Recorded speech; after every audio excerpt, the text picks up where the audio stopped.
We, the last poets, have become a seed for the rap artists to grow a garden in a rap city.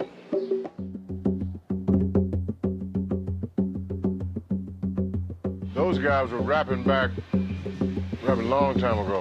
What's the matter, nigga? You forgot how to kill? I bet you if I punch you in your fucking mouth, you find a way of taking me out of commission show now. Damn right. Not too hard killing the street nigga. They broke all the rules. They broke all the rules for poetry.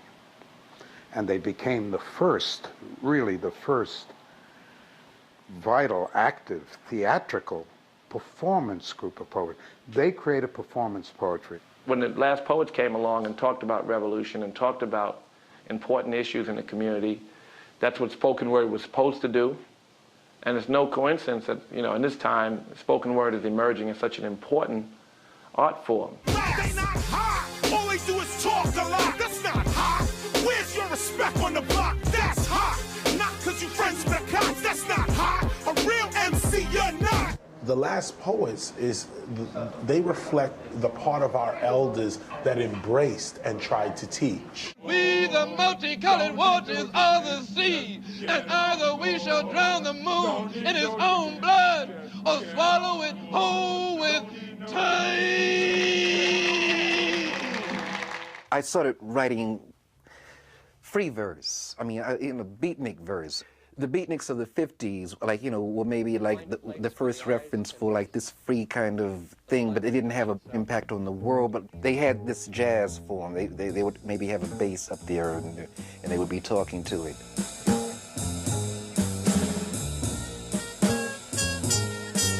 You know, life ain't nothing but a river moving through an empty hand. Rap was a certain way of speaking, a certain way of delivery, but it was, like I say, on a folk level, and I was concerned about politicizing it. It's in us to have to say what we really feel and have to bring out what's really bothering us. Amiri Baraka was the father of the black arts movement. He was well educated, but he was also just a genius. Rise up. Future of the black genius, spirit reality, move from crush roach back, from dead snake head, from funeral in slow motion, from dancing teeth and coward tip, from jibber jabber, pat me bar sandwich. When the brothers strike, niggas come out niggas. The late 50s and the early 60s, that was a very hot time. I mean, Montgomery, you know, the bus boycott, and 60, then Malcolm X steps forward. I mean, it was a very, very turbulent times. We thought, and correctly so, we needed a cultural revolution. We needed to change the ideas in people's heads. Because, like Mao Zedong says, you can win power by a gun, but if you don't continually reinforce the values that, you know, set you in that direction, then in a minute somebody will come and take it. There was such electricity in the air. You know, there was so much happening in the world of black consciousness, and it was just a good time for black people to be alive, and young black people in particular. I had an experience, I think it might have been one of my sensitivity workshops, but I came back and just regurgitated poetry, just wrote 5 or 6 poems. Black artists were living in Greenwich Village. I think it was Malcolm's assassination that made us sort of be more thoughtful in terms of what we were doing in terms of that struggle, because when they killed Malcolm X, we took it as an assault on the Afro-American people. We are going to pick our heroes from today on. And Stokely Carmichael comes up with this cry for black power. Well, certainly that was not something that King had originally been talking about, but here were these young people who had come to the struggle, the middle-class kids from college, or the street young people in the Panther Party, and they were talking far beyond what King and the others were talking about. Cities were going up in flames. There was open rebellion in communities. People were being killed. The language to express our feelings about that had to embody some of these elements. I had said to my fellow black artists down there in the village, I'm going to go up to Harlem and do poetry for black people. And these fellow black artists who, at that time, it's all new, it doesn't exist yet, they say black people don't like poetry. So I say, well, they'll like mine. To all your sons at the Pentagon, a haiku from Chairman Mao. Tell them you can't shake the shaker, baby. No matter how hard you try. You better look out for the blue gorilla. Kane was a consummate performer. Boom, boom, boom, bam, bam. And when it was over, it was like, I was awe-stricken by him. Me coming read some poetry? Oh man, you don't understand. I just started writing. I'm not gonna get up in front of the people and read. I said, no, that's what it's about. It's about the community. It's about the neighborhood, about bringing out what people have in their hearts to tell. I was just like, I've got to put this out there in the best manner because it may not even be good. Raining sorrow and tears, tears, burning tears, raining sorrow and burning tears, tears burning, tears burning. Kane was looking to start a group, and so we agreed that we would read together. I knew what I wanted in the beginning, and because while David Nelson was a poet, and I was a poet, but and I would call David the poet of the group. Because I mean, he had that spirit of a poet. I mean, he just, his work, I love his work very much. And Abiodun wasn't a poet at the time, but he had this great voice. This young man with energy and ambition. Say blackness and rise. Say color of earth. Can I talk to you? Say what? Hey, evening flower, hey, soft maroon lady. Kane was smart. Kane had poetry. Kane had great poetry. Kane said some things poetically that just stuck in my, say blackness, say color of earth, say soft maroon lady. Can I talk to you? Can I stretch in the soil of your hair? Our first performances were for ourselves, and it went on for weeks and months. You play an instrument, and you practice it, and nothing's happening, but you know the scale. And then one day, music comes out of it. And I'm saying one day, music came out of this effort. Nat Turner, Sojourner Truth, Martin Luther King, Malcolm, and El Hajj Malik Shabazz. To 4 black angels that were bombed in Alabama. Bombed in Alabama. Bombed in Alabama. Bombed in Alabama. There was a party we went to in Brooklyn. We were invited, and they wanted us to do something, but this is still early. This is it's a party of black people, and they hear that we do this poetry, and they're gonna let us break in the middle and do that instead of a doo-wop song. Walking around Harlem took about a minute. Heard a voice cry out, "Niggas got rhythm." My head spun round, but all the peoples had deserted, all the tenements crumbled. And at that moment, Harlem became a desert. At that moment in time, Harlem is a desert. That moment flowed into the next. Dow Jones went up 0.3, Harlem, no change. No change. Always thought rhythm about time, about moving, about pushing, but always keeping in step. Now, I've seen niggas shuffle. Never seen him keep no step. Hey, baby, what's happening? Same old thing. They think that's it. It is. Any old breeze is sipper than niggas. We're saying black and nigger to them. We're talking confrontation. Niggas have rights, them crawl over dead reflections. Just as Malcolm X embarrassed all of us in the beginning, they were now being embarrassed by this group who was speaking this militant, and confrontational work. Niggas get high, and niggas get drunk, and niggas get anointed, and niggas dance a lot. Niggas are very untogether people. As a people, we were a subjugated, psychologically subjugated people, okay?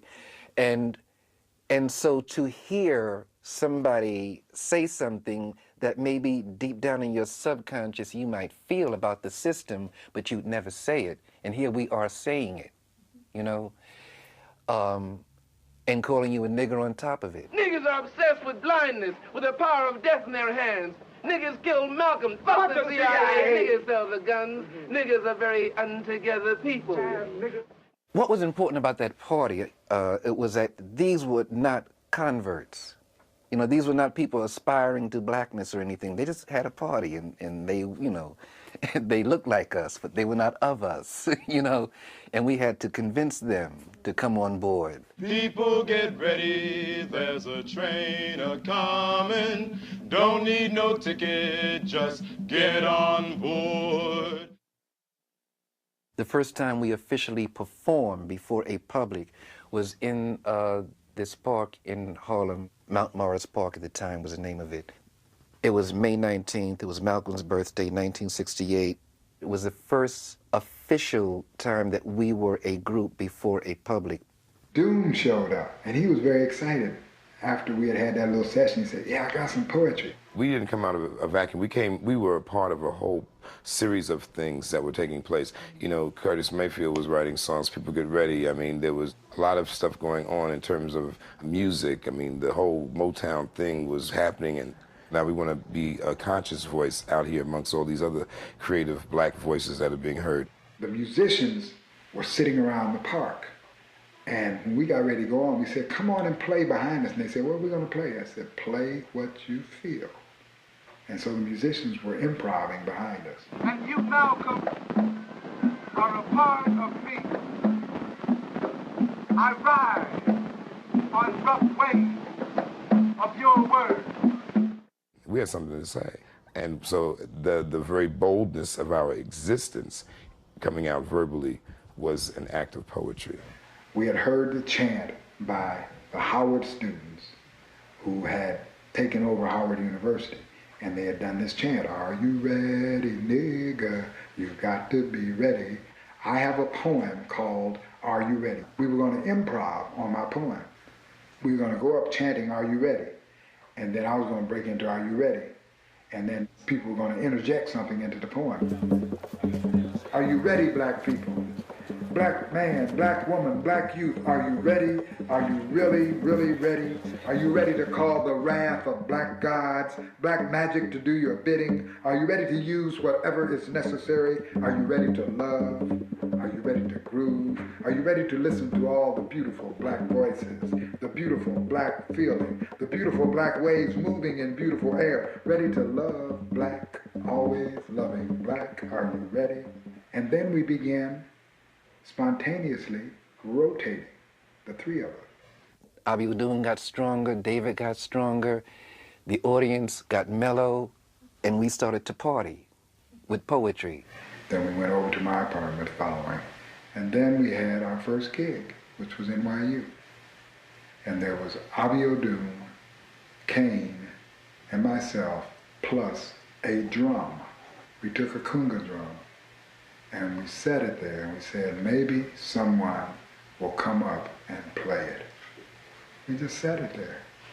Years later, this brother told me he was there, and he started to come up. He wanted so bad to come up and play the drum, but he didn't know if he should. We were trying to figure out what instrumentation goes with us, and the drum seemed the most appropriate, particularly as it connected with Africa. Willie Kokosili's poem spoke of this catharsis of this violence that would take place in the street. The poetry would turn into the actions in the bodies of the people. He said, when the moment hatches in time's womb, there will be no art talk. The only sound you will hear will be the sound of the spear, pivoted in the punctured marrow of the bone of the villain. We were very impressed by that. When David wrote the poem New Breed and sang We Are the Last Poets of the World, he was inspired by Willie Kokosili. We are a new breed of men, black warriors, the last poets of the world. That meant that when we finish doing what we do, the society will be transformed.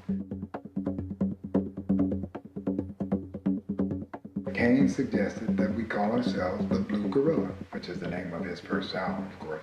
And we both kind of chuckled because Kane was too profound, really, and Kane has always been profound. And we didn't get it. Neither one of us got it. And Kane didn't miss a beat. He said, well, if we don't want to call ourselves the Blue Gorilla, how about calling ourselves, after your poem, let's call ourselves the Last Poets. I get a place, the place on 125th Street or 5th Avenue, I call it the East Wind. and that becomes our headquarters. The first time I heard about the Last Poets probably was in Boston. We were playing up there around 68, maybe. We hear, niggas like to run, niggas like to shoot, niggas like to run game on you, niggas like to cut down corners and shoot up the alley. And I was like, damn, that's some really poetic dudes here.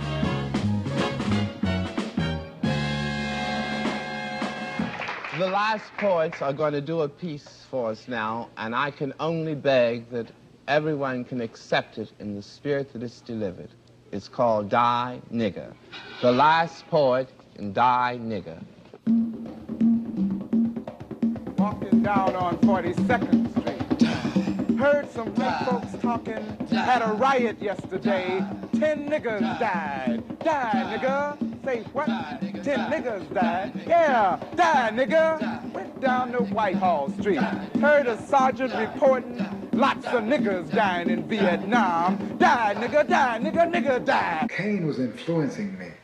Die Nigger was greatly influenced by Niggas Are Very Untogether. Niggas watch, niggas die. Niggas watch, niggas die. Niggas die, niggas die, niggas die, niggas die, niggas die, die, niggas. So black folks can take over.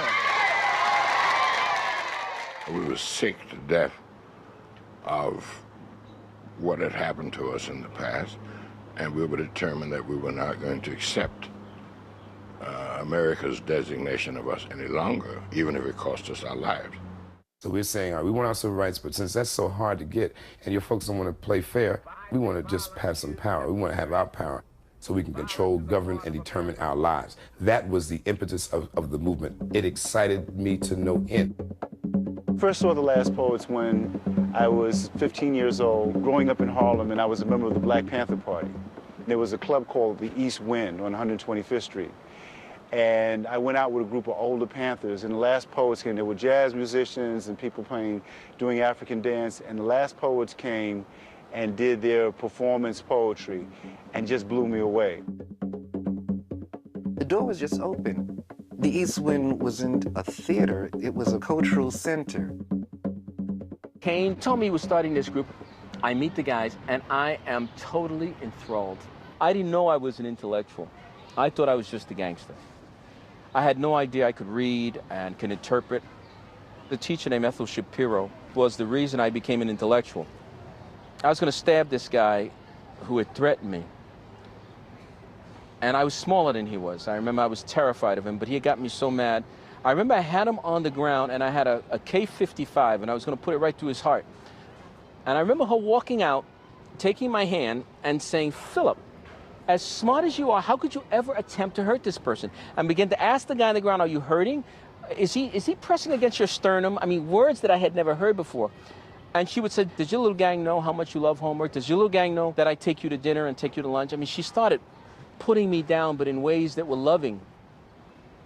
And I told Ethel, you're blowing my cool. You can't do this. But she saved that guy's life. The library tempts me, sometimes worse than a woman with wide, baby-holding hips and thick calves. Sometimes I want to sleep on it, in it, through it, and wake up to them and say, "Good morning, books." Kane and Dune and I met in the loft. Our greatest show to date was coming up. Jimmy Walker was the opening act. We had Amiri Baraka and the Spirit House Movers. We had Sun Ra, and we had Pharoah Sanders. The culmination was to be the Last Poet. We were destined to have a packed house. My psychology program, I have a sensitivity training lab on that same night. I came to them and said, "I don't think I'm going to be able to make the show. We can ask Felipe, who has been in the workshop, to fill in for me." And Kane said, "I'll tell you what, if you don't come," I remember him throwing a chair across the loft. "If you don't come to this show, you can't come back. That's it. If we have to use Felipe, he'll be in and you'll be out." I am now the only Puerto Rican in a group of African Americans in a movement of African Americans toward negritude and toward black power that enthralled me. I am now in the midst of revolution. Hermano, todos, tenemos que poner nuestra fuerza, no un espíritu, pero en... In those days, Puerto Ricans were considered honorary whites. That is, you did not have to, even if your melanin was dark, that is, even if you were dark, you didn't have to identify with black people. In fact, it was suggested that you not. And you tell me that he was fine, everything, baby. Rats playing trapeze artists above Granny's bed. Joselito thinks they his friends because they got shiny white teeth. And the Ajax couldn't have thought of a better white knight. My mother was very clear about her color, very clear about her African heritage. When I was born, the doctor was going to put white, and he asked her almost pro forma, not because he wanted a real answer, but yeah, well, I guess you're going to say white. And she looked at her mother, my grandmother, and she asked the doctor, are you colorblind? My pretty nigga.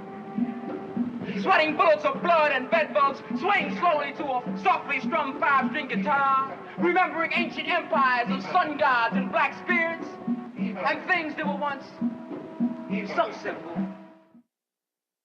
Harlem has always been a barometer for major understanding of culture and its impetus and its power and its influence on a lot of stylistic levels and substantive levels. I mean, from the boxers and the artists and the poets and the thinkers that have come from this area, Harlem was a special place in terms of a feeling and an atmosphere of black pride.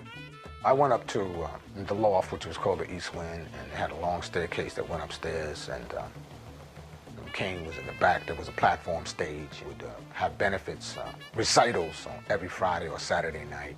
I met Abby O'Doon. Abby O'Doon said, went down some part, I ran something down. Well, he loved it. You know, and he said, well, listen, you know, come down Friday, you know, because we usually have a guest poet. So, okay, cool. So I came down that Friday, and I had written this jazz poem called Jazz Poetry. Rhythms and sounds and leaps and bounds, scales and notes and endless chords. Hey, black soul being told, hypnotizing while improvising is mentally appetizing. I'm on a tangent, ain't got a cent. Searching, soaring, exploring, sticking you should find. More time, more time, more time. So the audience loved it. You know, they jumped up, gave me a standing ovation, and it was like, yeah, yeah, yeah. I didn't want any rhymes. Black people love rhymes. Everything has to go in a rhyme, and it gets sing-songy, and you can go to sleep on it. The Moscow, you know, was a whole different shop because I was born in bebop. So I was into Bird, I was into Dizzy, I was into Monk, I was into King Pleasure. You know, when you see danger facing you, little boy, don't you get scared. When you see danger facing you, little boy, don't you get scared. When you see danger facing you, I'm trying to tell you, don't you wear me blue. You know, so I was into scat singing and bop singing. We were performing everywhere. We were very popular. But we were giving it away, you know, and that was fine, except that we had to, you know, we had to find a way to, you know, make this thing work for itself. In '68, Abby O'Doon came to me and said that this guy, Alan Douglas, this white guy, wanted to produce a record. I said no, because he was a businessman who had no interest in what we collectively were trying to make happen. The Black Power mandate was that we were going to build our own institutions. I believed very strongly that we could build a record company. That culture revolution did not go far enough. We did not set up the institutions.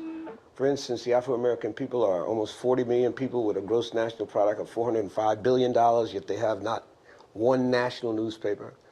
They have not one national arts magazine.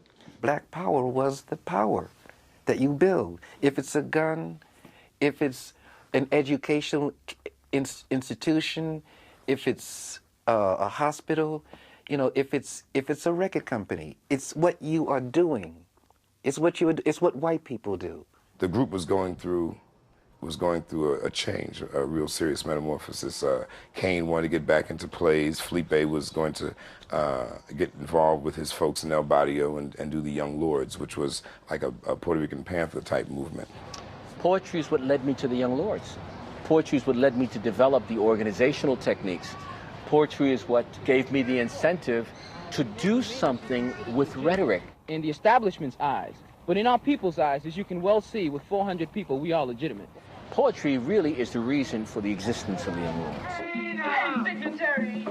Hey now, Hugo H-Chain, where are you? Hey now. I have a healthy ego, but it wasn't healthy enough to be the last poet. That wasn't going to work. You know, this had been a group, And I was going to do everything in my power to make it a group again. Doom called me up and said, listen, Kane and Felipe walked out on me, and I'd like you to join the group. We got a gig at Lincoln University. So I went down to the loft, and then that's when I met Umar bin Hassan. And Umar bin Hassan replaced Felipe, and I replaced Kane.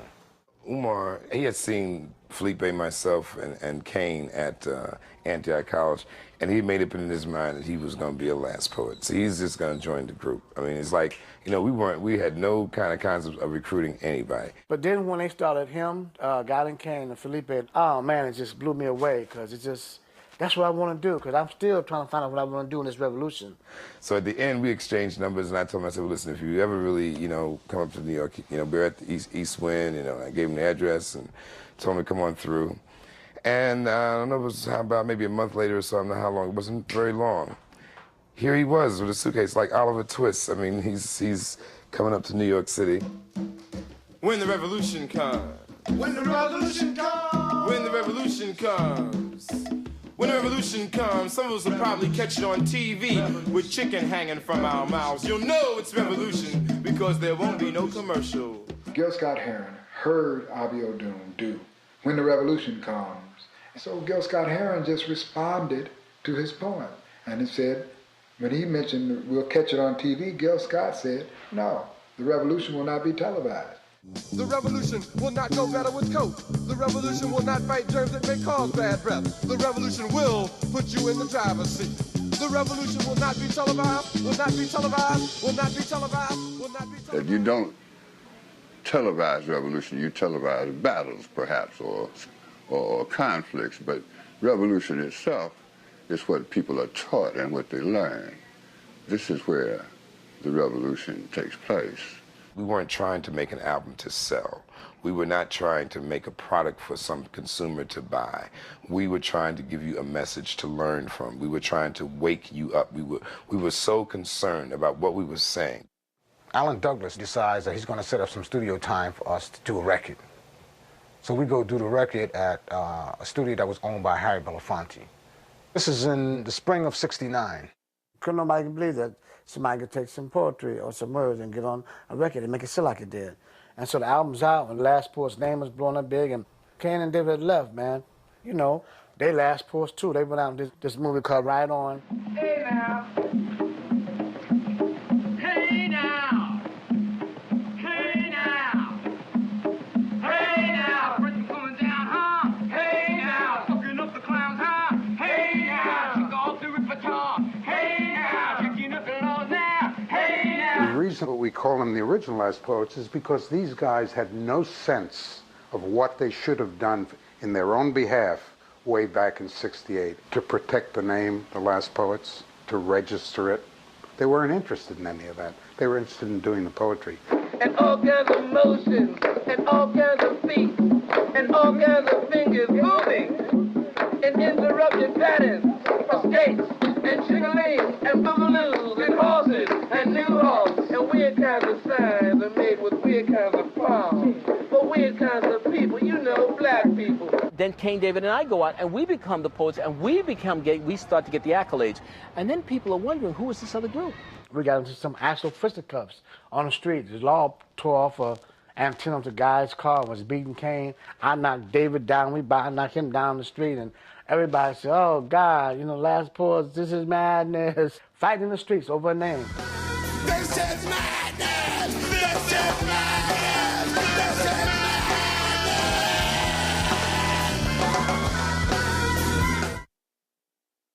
In the summer of '69, Doom comes to us and he says, I quit, I'm leaving. We said, well, why you want to do this? There were things happening that I wanted to be a part of. I just felt like this was a very cheesy way to be in the revolution. I felt like being a poet. I mean, I'm not, you know, I didn't know that my pen was like bleeding blood. I didn't understand that my mouth was shooting bullets. We talking about doing a tour, man, you know, taking this thing on the road. But he didn't want to hear it, so he cuts on down to South Carolina. I had found out earlier from a SDS remember, where the Klan had meetings. And I knew this radical white kid because he worked for these guys, thinking they were trying to recruit him as a Klansman. And he was totally against that whole thing. So he told me about it. He said we should go burn the place up. He wanted to bomb him, do some weird shit. So when I got into this situation, I said that I think the real hit would be to rob him. What the counterintelligence program did to the Black Revolutionary Movement, the Latino movement, the American Indian movement, was that they would infiltrate and they would divide and conquer. So they would start spreading rumors. The robbery was botched, but we still got some money and everything, but it was like in the woods for 6 hours as a manhunt. It was crazy. We almost got killed a few times. And he gets busted and he goes to the joint. That's that. I need another poet now. This is getting to be too much. This group is getting ready to break up. East Wind Associates didn't dissolve. Kane and Felipe is in the Village. I never worked with them. I'm trying to see where this can go. And I have this picture in my mind about the blending of the music and the poetry, and I want to stretch it out from just traditional African instruments. So I go up to find this guy, Suleiman. I say, yeah, man, I heard the last poets, man, up there. Y'all bad, man. Keep on doing the work, man, because, we need to get that kind of knowledge, man. We need to express ourselves like that, I said, look, I'm looking for another poet. Are you a poet? He said, yeah. I said, run something down for me. And he says, okay, how you like this? I got a poem called Before the White Man Came. I said, before the white man came. So I said, that sounds interesting. I like to know what happened before that time. So he starts running this poem down. Happy the days when we once roamed the land completely free. Good was the time when village heads dictated policy. Great was the hunting in those days. Abundant was the game. Peaceful relations we all had before the white man came. So I'm like thinking to myself, oh man, this cat is the poet. He's the poet. He's the poet I'm looking for. At all the church functions, he would be the one to do the poetry and all of that, you know what I mean? Because everybody had to do something on stage at the church, so he would always do his rhyming. That's what he called it, rhyming. A rhyme on time every time. That was his thing. I told Suleiman, hold, I'm coming back. I'm gonna get Omar. I'm gonna introduce you to Omar. Get Omar, bring him back. And Omar meets him, but Omar's not too impressed with Suleiman. Now, Suleiman is a Korean War vet. He had a stomach operation. They had filled him up with morphine while he was in the hospital. He spent like 2-3 months in the hospital, so every day in the hospital for the pain, he's on morphine. So he becomes addicted to the morphine. I see that there's more to Suleiman than what meets the eye. I got to get him to where he's supposed to be. Omar quits. So we're not talking now, end of 71, beginning of 72. He quits 1 month before an engagement at the Apollo. We're already under contract. I said, man, I got to find Suleiman. So I go up there, and his wife said, well, Suleiman's been shot. So I go to the hospital. I said, yo, Suleiman's here. What's the prognosis? He said, well, I'm about to take it out tomorrow, but I'm going to lose use of my right arm. I said, well, can you poet? He said, yeah, I can still do that. I said, you still want to get down with the last poet? He said, yeah, really? Serious? I said, seriously? I was serious when I hooked up with you last year. So he gets out the hospital. So the next 3 weeks, I'm over Suleiman's house every day. We're getting his poetry together, working with us and the percussionists. So I bring him to the city and we work. Dense blanks of smog hung over East City like a fog, making the clouds appear dull and gray. And none of the birds had returned from their winter sojourn to welcome the spring day. Yes, I kept to escape the environmental rape, the industrial waste in the rivers and lakes, the mad race for the vastness of space, the clamor and fuss to quicken the pace. 3 weeks later, we do the gig at the Apollo. Suleiman holds his own, and we get a good review. Okay? So now, it's just detoxing Suleiman of the heroin, because the heroin is all around him in the ghetto. Suleiman came to Philly and made mention that he was a member of the Last Poets group and that he had an avenue to put his poetry out there, because he had done some things that were very, very heavy. He was a nationalist. He was called a Pan-Africanist. Suleiman is starting to regain his strength now. He goes into the methadone maintenance program, and now he's no longer on heroin, he's on methadone. And then after 3 years, finally, Suleiman is finished with heroin. Now Suleiman is full strength now as a poet. Now he starts stretching out. He starts looking like he used to look before I had met him. You understand what I'm saying? I'm like, yeah, this is the guy I thought was up underneath that. Have you ever seen the ghetto with its garbage littered streets and watched the children as they play upon the rubbish heaps? Omar rejoins the group because nobody kicked him out. Omar rejoins the group and we do a record At Last, which is now jazz and poetry, straight up, avant-garde, freeform, freestyle. I was always working with Jalal. I was always trying to help him. And I don't think anyone really wanted, at least Jalal didn't seem to want Umar back in the mix.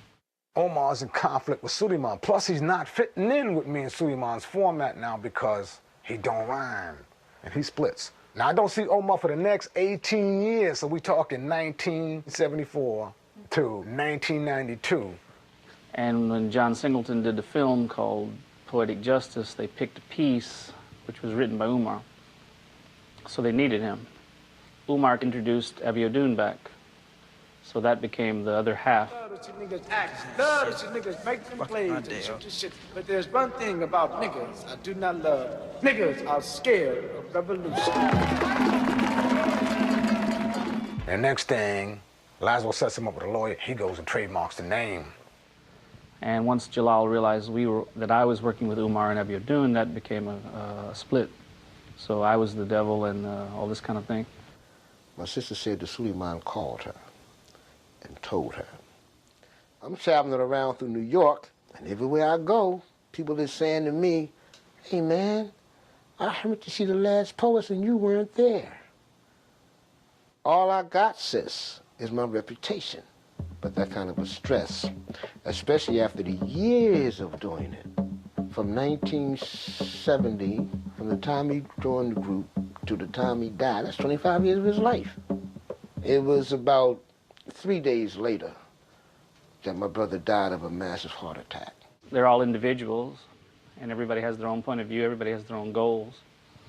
And, you know, groups don't stay together in any context. You look at pop groups and rock bands and whatever, jazz, nobody stays together, so they're always going to have a different point of view.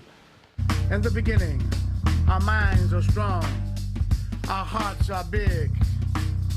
We keep believing in love and kindness to our friends, to our enemies, but these values lose us. These few pennies and dimes degenerate our sensitivity. Our soul awakens us from a dreadful sleep. The Last Poets ground me in the tradition of the griots and the djeles of Mali and Songhai, Africa.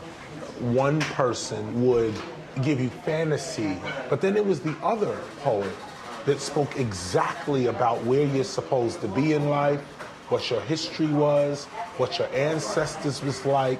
And this has been a long tradition in Africa. The preacher comes from there, from the African storyteller.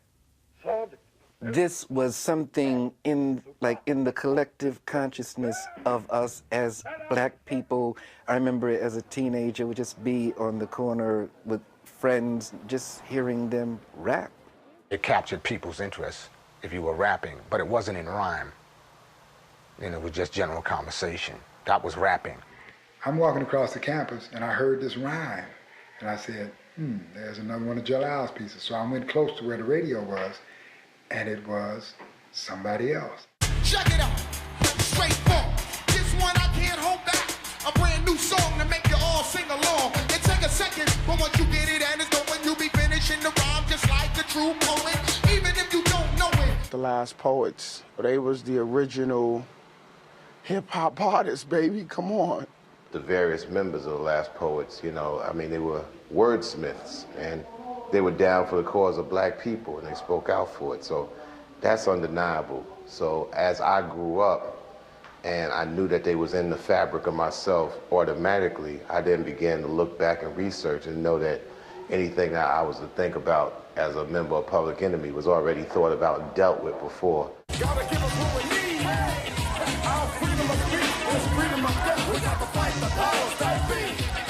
Fight the power. Public Enemy, for me, in the 80s and early 90s, reminded me of the political voice of the 60s.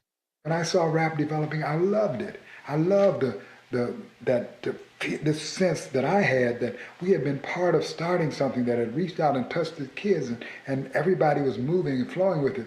And they weren't always clear about where it was going. But then after gangster rap came in, and everybody started making all this money, and it became more and more polluted, just one big party and more pornography. Come back, get back, that's the part of success. If you believe in the S, you'll be relieving your stress. Hip-hop is there. It's contagious. It's like blowing the world away. Bang. How can we capitalize on it? Okay, let's control it. Let's give it this gangster flavor. The kids want to be gangsters. They want to be tough. Yo, I'm the nervous till it hurts you. I keep your daughter way out past the curfew. Poetry reflects the context of the moment. And if the context of the moment is gangster, that's what it's going to be. We reflected revolution because that was the context of our moment. Our construct was ideology. The Panthers were not gangsters. The Panthers were would-be revolutionaries. They were misguided to some degree because they thought they could make a revolution with a gun, and they really didn't have the heart to use a gun. The gangster is not a revolutionary. A gangster is somebody who is saying, I want to get my piece of the pie, and I'm willing to use crime to get my piece of the pie. So he's a part of the American dream. One of my students asked me, after he discovered I was the last poet and I had albums, CDs, and all this, he asked me, how did I get put on? How did we get put on? How did Last Poets? As I was telling him, you know, we were not trying to get put on. We were trying to burn this down. We were not shopping for a deal. We were shopping for a revolution. Yeah, the message of the Last Poets was, let's not all get, you know, let's not one person get rich. Let's collectively, as a community, try to uplift the community. And I think that is the message that's being lost today. From the corner of the block to the top of the world and back. Put a rollie on the ab, ain't nobody ever having a brand new jet black Cadillac. As long as we do piecework on the Hollywood plantation, what can we expect? Hollywood wasn't invented, you know, to elevate my soul or anybody else's. It's to make profit, and it does that. So we have to say to our young people, go, get in the stream, get into the business, make profit like the others. Our hope is that, you know, you will save enough of yourself to be of some consequence, that you will never forget the struggle. But if you leave us and you are in the mainstream of things, and even if you go down, we still feel proud that you did get through the door. And it would be our pain that you didn't do more with your opportunities, but we'll have to settle for the fact that maybe you did the best that you could. Always do the right thing. That's it? That's it. I got it. I'm gone. I think a lot of young artists are stuck in the fact of trying to do anything to either get them a contract or hold on to their contract. So they're caught hanging, dangling onto the worm. It's become what it's become because of the amount of money that people were making, being able to put it out into the universe. And so it goes right back to money. And it's not about the message. As far as these record companies are concerned, it's not about the message. So they can have people getting, you know, you can have 100 brothers getting shot and killed on a record. You can have women getting raped on a record. You can have, you know, all sorts of, you could have anything said on a record. As long as it sells, it's fine.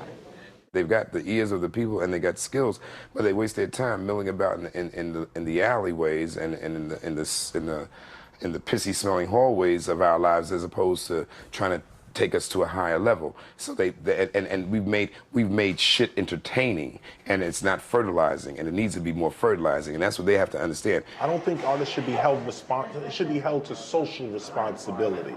I don't believe that. But I do believe that if you have the education to relieve human suffering, don't hold back.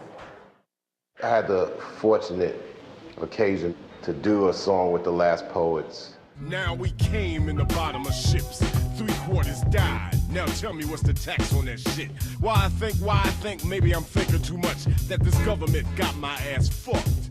All this party time, anytime rhymes, got the IRS in the West all up in that chest. A lot of our history and a lot of our culture is inside of our arts, and that has to be ingrained into young people, knowing that, yes, it's more than just an artistic thing that is passed down from person to person. In the end, we'll win, because we are representatives of humanity. Humanity, at this moment in time, I believe, has a serious goal, and that's to do a little bit more than just survive, but to stay on top, so that inhumanity just won't run rampant. My people warm, sometimes hot, always cool, always together. Together in church, in school, in jail, in the service, in the streets of the ghettos, throughout this forsaken land. My people, let's be together. I kind of grew up with the Last Poets, and they are truly the last poets in this world of commercial and mainstream, and a poet's not a poet anymore. It's how many records or tapes or books you could sell. They are the last poets. To everybody else, the Last Poets is a group. No matter who we are, where we at, we've had to deal with that term, the Last Poets. If we've been in this group or we've been in that fraternity. We're all Last Poets, and we have a job to do. America is a terrorist with a howdy-doody grin. Terrorist. Using the Bible to keep others in check, while America commits all the sins. Thou shalt not kill is not part of the American dream, because to kill is a thrill they love to show on your TV screen. Romance the gun just for fun, drop a bomb just for charm. This is the American way. Then all this talk about equality, justice, and peace spewing out of the mouths of these governmental beasts.